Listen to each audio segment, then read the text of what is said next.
Hey friends, what's going on? Andy here. I thought I'd do a little rig rundown video for you because us bass geeks we love the gear, and God knows I love basses, and I have a whole bunch here that I've been fortunate enough to accumulate, and some from my collection and some from brands that sponsor the Daily Funk Club since I started it. And what a cool thing. So let's have a look at some of them. First, we'll say hi to Sabrina. She's the supervisor of everything that goes on here at the Bass Cave. All right, so the first one is USA MTD Saratoga, which I adore. It's got the Bartolini pickups in it and Bartolini preamp. Just a wonderful instrument. Super lightweight alder body, and for kind of a good size instrument, it doesn't have the weight that you would expect. It's real comfortable and light. Right behind it is the amazing and magnificent Cary Nordstrand VJ5 charity bass, which has the big blade pickups in it and the Nordstrand 2-band preamp. Just a exquisite instrument, everything about it, and it has an amazing story. Right behind it is my Angel bass that Warwick built for me during my early years at Warwick, and my sister hand painted it.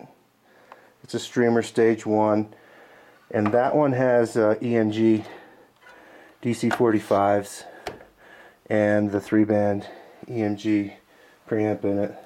Behind it is another Warwick. This is my fretless, the only fretless that I have. It's a Streamer Stage 1, completely stock. But if you ever see me playing a fretless, that's the only one you'll ever see me play, because it's the only one I have and the only one I ever probably will want, because I just love it. Behind it is my 12-string Streamer Stage 1 that I used on my The Way I Like It album, and what a wonderful instrument. In the back we've got a Alien, Rock Bass Alien Deluxe 5-string, and then there's my, there you are, you little rascal, my Star bass, and one of my other gorgeous Streamer Stage 1s. 5-string. That one's got the most insane flamed maple grain pattern on it. Next here we've got my Rhino God bass, which is an old, very rare Framus Soulman 5-string. Next to it is my Rick 4003 Rick. I think it's a 1990, and that one's been modded with Bartolini pickup. Sounds amazing. Next is my Fortress, Warwick Custom Shop Fortress. That instrument is spectacular. It's got a Wenji neck and a Tiger Stripe ebony fingerboard. And let's see if we can get in here and look at it. It's got a P Twin J configuration, special pickup config that they did for me. Next along behind it is a cool MTD Kingston. I've been working with MTD a bunch since I started the Daily Funk Club, and particularly showing some of the Kingston series instruments, which is Mike Tobias's imports. And that one there is the Air model. It's a red one. I got flat ones on it right now. Cool bass. This one I love a whole lot because I built it out of parts that I had around here. It's an Alder, it's a Fender Alder body with some random weird neck that I don't know what brand it is, but it's got like the block inlays on it, obviously, and the black binding. And this one's got a set of EMGXs in it, and I'm really happy with how that thing turned out. We did some great work on that to get it to where it's really happening. Behind it is a Kingston 6-string, and then a Kingston Z5. Next is one of my other faves. It's a 1976 P-Bass copy from Japan, made by Stag. But it's amazing. It's got this figured maple neck and a set of NP4 Nordstrand pickups in it, completely passive, with a harness that Kerry Nordstrand made for me. Over here we've got what I call my beach bass. This is a cool one. It's, you know, like a Mosrite copy made by Aria. A very inexpensive instrument, but the cool thing about it is we loaded it, the folks at Bartolini helped me out, we loaded it with the B-Axis pickups and a 2-band active passive preamp, and what an amazing transformation that bass took on. You know, I had a fret job done on it too, fret edges and fret leveling. Next we have an Andrew Goucher Kingston 5-string, and then my 1983 Guild Pilot 5-string, which is a really cool bass. I was a big Steve Morse fan, Steve Morse band fan back in the day. And Jerry Peaks played a Pilot, so I had to get one. Eventually I found one. Next are my two cool Gamma Customs Ps. They both have jazz block inlay jazz necks on them. This one's purple sparkle, and depending on the lighting, it really is a badass looking instrument. It's got the cover on there. That one has the stock pickups in it currently, which I'm still on the fence if I want to leave those in, or maybe I'm thinking I might want to put a set of EMGs in there. And then this is my other Gamma. This one has Bartolini pickups and a 2-band active passive, and this one's strung with flat wounds. All my strings are Black Diamond. I use Black Diamond 45 to 125 or 45 to 105 nickel round wound, and then I use the Black Diamond chromium flats. This here is my newest one, which is a custom instrument from Steve Donor, Donor Designs, made in Chicago. And this one is really, really fantastic. It's a Warmoth, like boutique Warmoth parts, with a Babix bridge, and again the Nordstrand NP4V P-Bass pickups, and the Audaire audio preamp, which has a passive tone control on it, which is cool, and an active passive switch, and then stacked bass and treble. But wow, what an incredible bass. I just love that thing. Moving right along to the front rack here. These are probably the ones that I play the most, I suppose.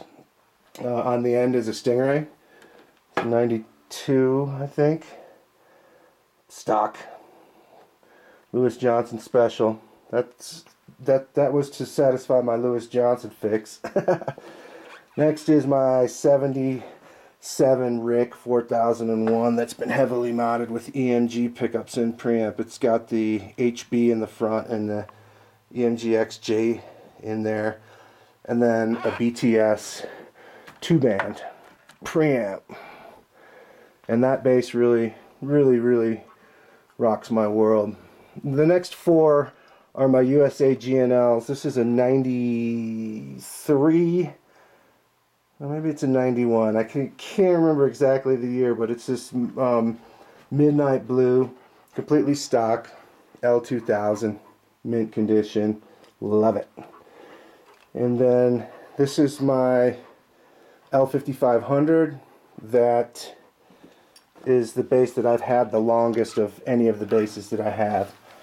It's a just a stock L5500. It came stock with the EMG pickups and the BTS 2-band, and this one, it's all played chunks out of it, and neck's all blackened from being played, and it's got gouges and gashes. But I probably played it on 50 albums or so, and thousands of gigs. Next down the line is another USA G&L. This is an SB2, a custom shop SB2 with reverse headstock. Currently strung with black diamond flats. That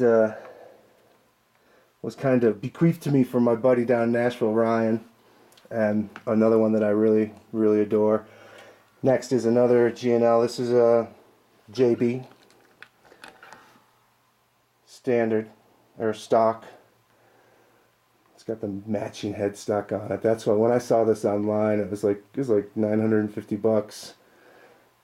But it has this great sparkly, can't really see the sparkles that well on the camera right now, but maybe if I bring it over in the light, you can really see the sparkles. But yeah, this thing's gorgeous. Love it. What's next? The 6. I was shocked when I saw this thing. The guys down at Atlanta Bass Gallery had this bass, and they put it up on Facebook or something. I'm a Thunderbird freak and lover, but you know, the Gibson Thunderbirds kind of suck in a lot of ways. But years ago, I played a Spectre that I liked, and this is actually the Nicky 6 Schecter Signature Series, and this bass is incredibly well made. Incredibly well made, and it has some different, you know, it's mostly maple. You know, that whole center area is maple, and with walnut strips, and then just those little body wings are mahogany, and it's got legit EMG X's in it. And once I got it here, I was pleasantly surprised at the quality of this thing. I was like totally stoked, and I use it a lot. I really, really enjoy playing it. It sounds killer. And plays killer. Okay, next. This is my favorite of all my Warwicks ever. This is my Black and Nasty Streamer Stage 1, which has like a half thickness quilted maple top and alder body wings in the back. But just off the charts, sick flame maple laminated neck, and it's got the EMG DC45s in the 3-band. It's also got a flame maple fingerboard and matching headstock. Definitely the most insane Warwick ever that I know of. And at the end is a part space that I bought from a guy down in Florida, and had some neck issues when I got it, but I got them worked out, and it's totally happening now. It's got the Nordstrand big splits in it and the Audaire Audio 3-band preamp in it. So that's most of the basses that are here at the moment. Well, there's a set of black diamond strings that I use. Bunch of Levy straps. Over here is my Alien, Warwick Alien. That's like the top of the line one, 4-string, and then next to it is my Warwick Triumph. And the cool thing about this one is it's a 5-string, and it's got those nice side position markers on it. Yeah. But the neck feels just like an upright because it is basically an upright neck. You know, it doesn't have that scale reduction or anything going on. And now let's move along to the amps. Well, let's look at, so here's a pile of my stuff that some of the accessories that my favorite stuff. There's a bunch of Tsunami cables. I've been using Tsunami cables because they're awesome, and I made a really great friendship with Keith, the owner, so I've been using the Tsunami cables. They're cool because they got this, I don't know what it is, but it's kind of like braided plastic coating, but they don't get all tangled up and stick to each other on stage. They're real kind of slippery. And then there's a bunch of, just a handful of my favorite pedals. There's the Daring Audio Fat Beam compressor. There's a Red Witch Zeus, which is like fuzz octave. Digitech DL8 delay looper, MXR Octave Deluxe, MXR envelope filter, the Ampeg Scrambler DI, and the Digitech Synth Bass Wah. And then I use the Dunlop DC brick as the power generator. Okay, now let's move over to the amps. I've been having a lot of incredible support from the amp companies I'm about to mention here. First of all, Mesa Boogie. This is the Strategy 888 tube head, which is 465 watts all tube, and in my humble opinion, the most badass tube bass head of all time. Yeah, unquestionably. Under it is a traditional 610 Boogie cab with the gray grill cloth on there, and under it is the 412 power sound cabs, 412 on the bottom. And then here we have the new series, which is the Ultralight series, and this is a 112 and a 115. I also have the Subway D800 head, which is down in the rig that I've been using on my gigs lately, so it's not up here at the moment. On top of it is a Warwick LWA 1000 dual channel Class D head that maybe many of you have heard me talk about in the past. Coolest thing that it's got going for it is that it has 2 channels, which makes it pretty cool when it comes to like playing an upright that has 2 different pickups on it, or if you want to set up 2 different EQ structures for 2 different types of instruments, like a fretted and a fretless. Moving on, the Tech Amp rig. This one is one of my favorites right now. It gets a lot of use. Tech Amp Puma 1000 and dual classic 212 cabinets. Right now, obviously, they're stacked up like in a tower, but on a gig, I often set them side by side, like in a low footprint block. And man, what a rig! Love it. Next, we have the 2 Acme Sound Low B cabs, and these are interesting because, first of all, they have 2 12s in them, but one faces forward and one faces backwards. One speaker is shooting out the back of the cabinet in each cabinet, so it's really unusual design. But man, it's hard to describe the amount of booty that they generate, but really, really cool, really great cabinets, and surprisingly easy to move around. On top of that is the Ampeg PF50T, which is the flip top head, 50 watt all tube head, and then I have 2 cabinets that go with it that are down with my road rig. That the one cabinet has 2 10s and the other one has a 15 in it. And this is incredible sounding low power tube head. That's all I can say, you know. With 1 or 2 of those little cabinets, it sounds fantastic, and it gets a moderate volume for gigging. And it's got a great transformer DI for recording. So what a great amp. Under that is a Hellborg Mono Power 500 watt power amp. And over here we've got a couple of Warwick WA series heads, a 300 and a 600. Under that I've got my 11 rack, which is a Pro Tools interface that, you know, I don't use it that much, but for guitars and stuff it's pretty cool for recording.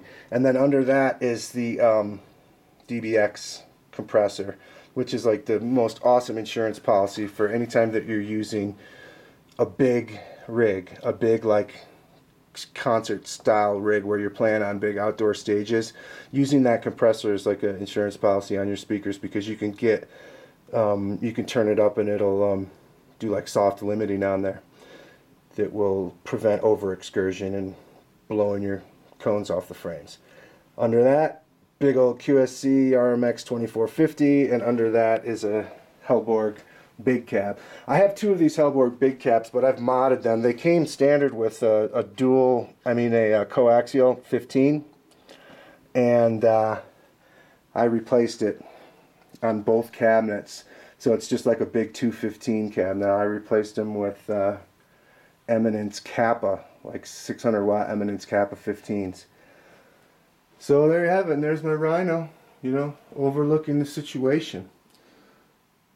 That's my rig. That's the stuff that's here at the moment. I got a bunch more stuff on the way. Bass from Moonshine Customs and DNA Custom Guitars is building me another bass, and a couple of basses are coming from Hammersmith. Really cool Canadian brand. You know, that crazy dude Remco with the dreads. He plays one. I've got a couple basses coming from them that they're building me, and I think I might have said Power Sound. I meant to say Powerhouse Cabinets from Mesa Boogie. And yeah, there you have it. You know, this is where I make my videos, and this is what we got going on. There's Sabrina. Over here is my cherished Levy's Leathers genuine leather dual gig bag. I wanted one of those for 20 years. Finally got one. Bunch more cables. Here's my ghost bass that's in the process of being built. I just ordered some shielding paint for the cavity and the pickup holes and a Warmoth neck for it. And Bartolini is supplying 2 sets of B-axis P-bass pickups and a 2-band preamp. So that one's going to be coming together. Really cool. Yeah. And then there's my Super Jumbo Jensen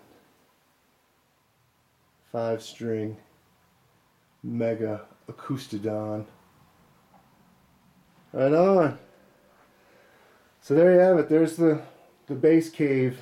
This is where I hang out every day and play basses and hang out with Sabrina and Simba and make videos and try and be useful. I'm going to put up some more lessons and stuff soon. I've been contemplating a strategy to get some more lessons up.